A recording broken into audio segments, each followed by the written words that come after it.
Pada film ini menceritakan sebuah aplikasi, yaitu aplikasi hantu yang dapat memprediksikan kematian seseorang. Nah, gimana ceritanya? Sebelumnya jangan lupa subscribe channel ini dan nyalakan lonceng notifikasinya agar kalian selalu dapat info-info terbaru seputar film-film menarik lainnya. Di sebuah pesta, semuanya bermain aplikasi yang sedang tren bernama Countdown, yang katanya bisa melihat sisa umur seseorang. Lihatlah, wanita ini masih akan hidup 60 tahun. Kalau yang ini masih 30 tahun. Hanya Courtney yang saja diam. Karena aplikasi itu menunjukkan bahwa umurnya tinggal 3 jam lagi. Melihat ekspresinya yang tegang, teman-temannya hanya tertawa. Mereka tidak percaya itu betulan. Setelah pesta selesai, pacar Courtney, yaitu Evan, ingin mengantarnya pulang. Tapi Courtney tahu Evan mabuk. Ia meminta Evan naik taksi. Tapi Evan tidak mau. Courtney teringat aplikasi itu. Ia memutuskan pulang berjalan kaki saja. Tiba-tiba HP-nya berbunyi. Saat dilihat, waktunya sisa 7 menit lagi. Ia kemudian merasa gelisah. Di situ sangat gelap, ia makin takut. Sesampainya di rumah, HP-nya berbunyi lagi. Dan terlihat sisa 2 menit lagi. Courtney merasa ketakutan. Ia masuk ke rumah dan mengunci pintu. HP-nya terus berdering, seperti peringatan kematian. Courtney sangat panik. Ia segera mematikan HP-nya. Lalu mulai menenangkan diri. Ia masuk ke kamar mandi dan mengambil segelas air. Tapi ia mendengar suara gemerusuk di belakangnya. Ia pun mendekat. Saat ia membuka tirai, tiba-tiba gelas jatuh dan pecah.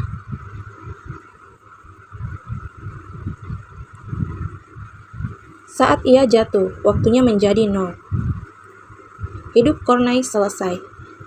Di saat yang sama, pacarnya yang mabuk menabrak pohon. Batang pohon yang besar menembus mobil. Kursi itu harusnya diduduki oleh Courtney. Itu berarti kalau Courtney naik mobil pacarnya, pasti ia mati di sana. Evan yang tidak mati dilarikan ke rumah sakit. Perawat ini bernama Quinn. Ia melihat Evan yang sangat gelisah. Lalu ia menghiburnya. Evan memperlihatkan AVV countdown ini. Ia juga berkata sisa hidupnya tidak lama lagi, tinggal 19 jam. Kalau kematian Courtney bukan kecelakaan, ia juga akan mati dengan cara lain. Quinn tidak percaya dan memintanya untuk tidak berpikir aneh-aneh. Ia juga memberitahu rekan kerjanya tentang aplikasi ini. Dua temannya yang penasaran langsung mengunduhnya. Ternyata keduanya masih punya 50 tahun. Mereka tertawa dan langsung melupakan hal ini. Sepulang kerja, Quinn ikut penasaran dan mengunduh aplikasi tersebut. Ternyata ia melihat hidupnya tinggal 2 hari lagi. Meski tak percaya, ia agak khawatir.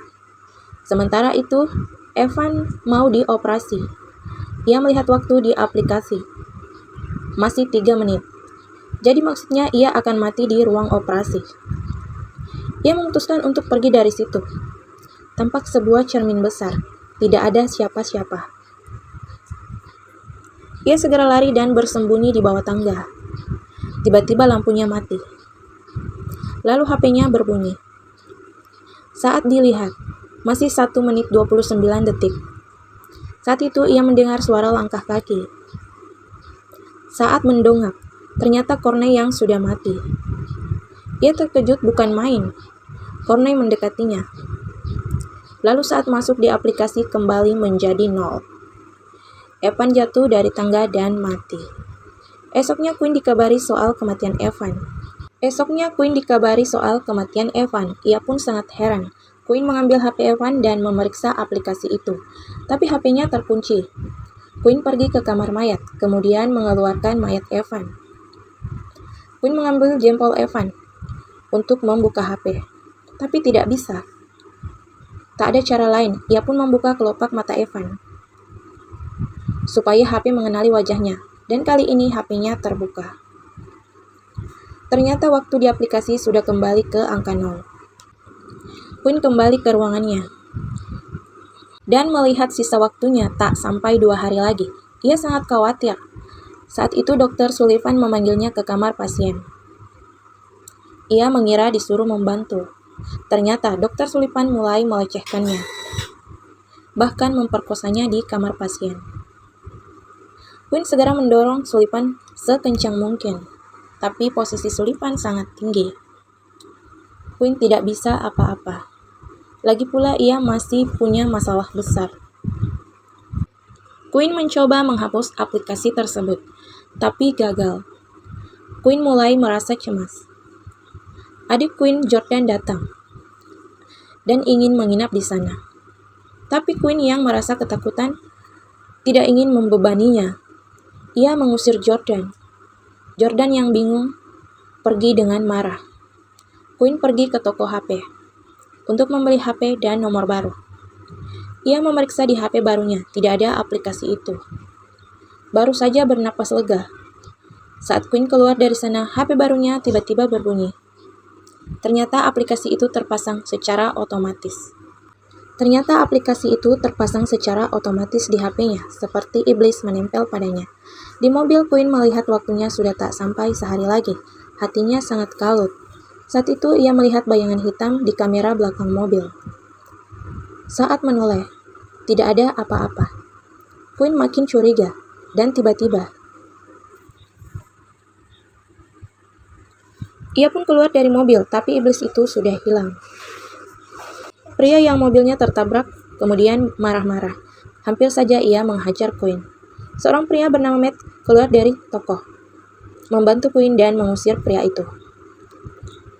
Lalu Matt menunjukkan aplikasi di handphonenya. Rupanya Matt memiliki nasib yang sama dengan Quinn. Mereka memutuskan untuk saling membantu. Lalu mereka datang ke sebuah gereja dan minta bantuan ke pastor. Mereka menceritakan kisah aplikasi jahanam itu. Setelah mendengarnya, pastor teringat sebuah kisah kutukan kuno. Menurut legenda, ada seorang ahli nujum yang memberitahu manusia waktu kematiannya. Bila ingin menghindarinya, manusia akan dihantui oleh iblis yang akan menyiksanya hingga mati. Tapi pastor ini juga tidak tahu jelas kenapa iblis membuat aplikasi tersebut. Apakah untuk mengutuk manusia? Matt juga bingung. Pastor berkata, bila ingin mematahkan kutukan, mereka harus mengetahui kode aplikasi tersebut dan mencari seorang hacker. Quinn teringat, bos toko HP adalah ahli IT. Ia pun bergegas ke toko HP tersebut dan membayar mahal bos toko HP untuk meratasnya. Mereka berhasil masuk ke sistem dan melihat sisa hidup semua orang di bumi. Quinn menemukan nama adiknya, yang ternyata sisa hidupnya lebih pendek darinya. Quinn pun panik. Dengan tenang, bos toko mengganti angka di sana. Ia menambahkan 60 tahun untuk dirinya. Saat melihat HP, angkanya benar-benar berubah. Lalu ia menambahkan juga milik Quinn dan beberapa orang lainnya. Dengan begini mereka dapat panjang umur.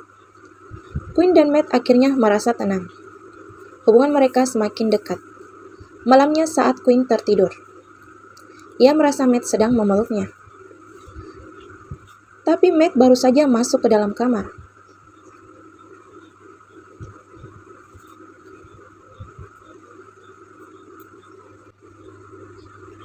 Quinn panik dan HP-nya berbunyi lagi. Dan saat melihatnya, angkanya berubah ke awal. Ternyata iblis itu tahu dirinya dicurangi. Waktu Matt sisa 2 jam lagi. Bagaimana ini? Quinn segera menjemput Jordan. Mereka bertiga bergegas menemui pastor. Quinn kemudian memotret kode aplikasi dan memberikannya ke pastor. Pastor sepertinya memiliki solusi. Hanya dengan melanggar peraturan aplikasi, kutukan bisa dipatahkan. Maksudnya, salah satu dari mereka harus berkorban dan mati sebelum waktunya. Tentu saja mereka menolak. Pastor berkata, kalau begitu mereka hanya bisa berjudi. Mereka harus mengulur waktu dan hidup melewati batas waktu. Pastor mengambil garam dan mencampurnya dengan cat. Ia pun membuat gambar lingkaran di lantai. Menurut legenda, gambar ini bisa menangkal iblis. Mereka berdiri di dalam lingkaran. Saat itu terdengar suara raungan di berbagai arah. Iblis pun datang. Untung saja lingkaran itu berfungsi. Iblis tidak bisa masuk. Mereka kini sangat gugup. Saat itu Matt melihat adiknya yang sudah meninggal. Ia terdiam dan tak sengaja melangkah keluar lingkaran. Iblis segera menyeretnya. Corney segera mengejarnya, dan Jordan juga ikut mengejar kakaknya. Untung saja Matt masih hidup. Saat ia berkata, "Aku tidak apa-apa," Matt tertabrak dan mati. Jordan juga terluka. Lukanya terus mengucurkan darah. Quinn membawa Jordan ke rumah sakit. Setelah membalut luka Jordan, ia menyadari waktunya tak banyak lagi. Saat itu ia melihat Dokter Sullivan yang mesum. Quinn ingat ia juga mengunduh aplikasi itu. Maksudnya, Quinn ingin membunuh Dokter Sullivan lebih awal. Jadi iblis itu akan musnah. Quinn menggoda Sullivan ke dalam gudang yang tidak terpakai lagi. Ia pun memukul Sullivan dengan tongkat hingga jatuh. Quinn menggunakan suntikan yang berisi morfin overdosis untuk menikam. Dokter Sullivan pun melawan. Tiba-tiba Sullivan ditarik mundur oleh iblis. Iblis menyelamatkannya. Selesai sudah. Waktu Jordan tak sampai 2 menit. Iblis sudah menemukannya. Di saat-saat terakhir, Quinn berkorban dengan menyuntikkan morfin itu ke lengannya. Ia bunuh diri lebih awal untuk menyelamatkan Jordan dan melepas kutukan. Ia pamit kepada Jordan. Lalu di depan iblis, Quinn jatuh ke lantai. Iblis menarik Quinn ke atas. Quinn melihatnya sambil tersenyum. Lalu mati. Iblis sangat marah dan perlahan hilang. Lalu Jordan merangkak ke sebelah Quinn. Ia pun menangis dan memohon keajaiban. Saat itu, ia melihat tulisan di lengan Quinn. Narcan, ini adalah nama obat. Ternyata Quinn yang pintar sudah melakukan persiapan. Ia menyembunyikan obat penawar. Jordan pun menyuntikkan obat tersebut di lengan Quinn. Akhirnya Quinn pun sadar. Ia berhasil menipu iblis dan menyelamatkan Jordan adiknya. Beberapa waktu lalu kemudian, hidup mereka kembali seperti semula. Dokter Sullivan yang mesum juga ditangkap dan dijebloskan ke penjara. Semuanya baik-baik saja. Tapi hari itu, HP Quinn tiba-tiba berbunyi lagi dengan nada aplikasi itu. Dan saat dilihat, aplikasi Countdown versi 2 telah terpasang. Terima kasih sudah nonton. Jangan lupa like, comment, subscribe, dan nyalakan lonceng notifikasinya.